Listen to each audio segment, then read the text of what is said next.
Alors, la première chose qu'il faut se dire avant d'envoyer du contenu, que ça soit sur les réseaux sociaux publics ou même dans des réseaux sociaux privés comme groupe WhatsApp, même WhatsApp tout court, Snapchat, Instagram, etc.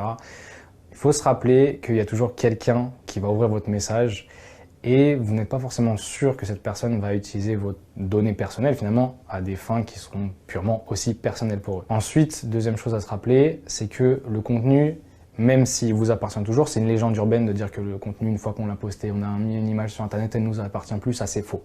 L'image vous appartient toujours, la photo de soirée, etc. vous appartiendra toujours. Par contre, elle devient publique. C'est-à-dire que si elle est publique, elle pourra potentiellement être réutilisée par d'autres entités, par d'autres personnes, etc. Du coup, il faut penser à ça, il faut se dire que s'il y a du contenu qui est posté, si vous postez du contenu et que vous n'êtes pas conscient de ce que vous postez, de l'impact que ça peut avoir, il faudra faire des démarches après pour les faire supprimer. Si vous estimez que vous êtes pleinement conscient de l'impact que ça peut avoir après sur votre réputation, sachant que la réputation numérique, comme j'aime bien l'appeler, devient de plus en plus liée à votre réputation qui est réelle, faites-le si vous êtes en connaissance de cause. Si par contre vous vous dites, ok, j'ai peut-être pas envie d'avoir plein de démarches à faire, j'ai peut-être pas confiance en la personne à qui j'envoie la photo, en qui j'envoie le message, peut-être que je vais insulter la mauvaise personne sur Twitter, ça va peut-être être un partenaire commercial plus tard, je sais pas. Donc si vous n'êtes pas sûr, ça sert à rien de le faire. Il n'y a personne qui vous impose de devoir poster du contenu. Il faut toujours se rappeler que ce n'est pas que ce que vous postez qui est important, c'est aussi comment vous réagissez au contenu des autres. Comment vous citez le contenu, comment vous le partagez. Ça fait partie, entre guillemets, des signes un peu secondaires, des signaux un peu secondaires que vous pouvez envoyer justement à d'autres personnes qui vous décrivent finalement sur les sujets sur lesquels vous êtes d'accord, ce qui vous fait rire, ce qui vous fait peur, etc., ce qui vous met en colère. Donc il faut se méfier aussi par rapport à ça. Première étape, c'est faire d'abord une sorte d'audit de toute la présence que vous avez sur Internet. Vous vous posez sur une table avec un papier et un crayon, il n'y a rien de mieux qu'un papier et un crayon, et vous dites, ok, depuis que je suis sur Internet, je suis allé sur tel blog, tel site, tel réseau social. Vous essayez de faire une petite liste. Et après, une fois que vous avez fait tout ça, vous dites, ok, je vais aller les chercher.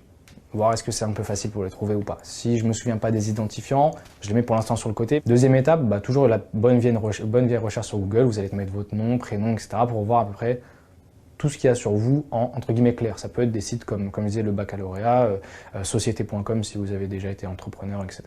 L'alerte Google, ça c'est toujours intéressant. Mettre une alerte sur son nom et prénom. Bon, si vous avez un nom, prénom relativement beaucoup utilisé, derrière, c'est vrai que vous allez avoir pas mal d'alertes, mais sinon vous avez des alertes, voilà, à chaque fois que quelque chose, justement qu'un contenu sort sur vous, ça peut être intéressant. Google reste quand même le moteur de recherche le plus utilisé, donc si vous n'apparaissez pas sur Google, c'est quand même une bonne nouvelle. Plus vous avez du mal à trouver du contenu, plus un tiers aura aussi du mal à trouver ce contenu-là, donc rassurez-vous aussi en vous disant que votre photo, elle est peut-être perdue, entre guillemets, dans toute la masse de données qu'il y a sur Internet, et peut-être que personne ne tombera tout simplement dessus, puisque vous-même, vous n'arrivez pas à la trouver.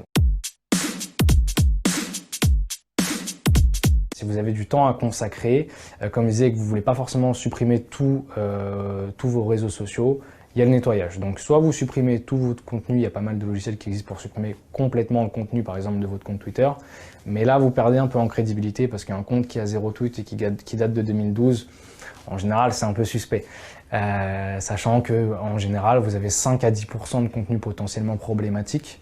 Donc ça serait bête de perdre un peu tout, alors que vous avez la plupart de vos tweets où ça parle juste d'un film que vous avez apprécié, d'un album que vous avez apprécié, etc.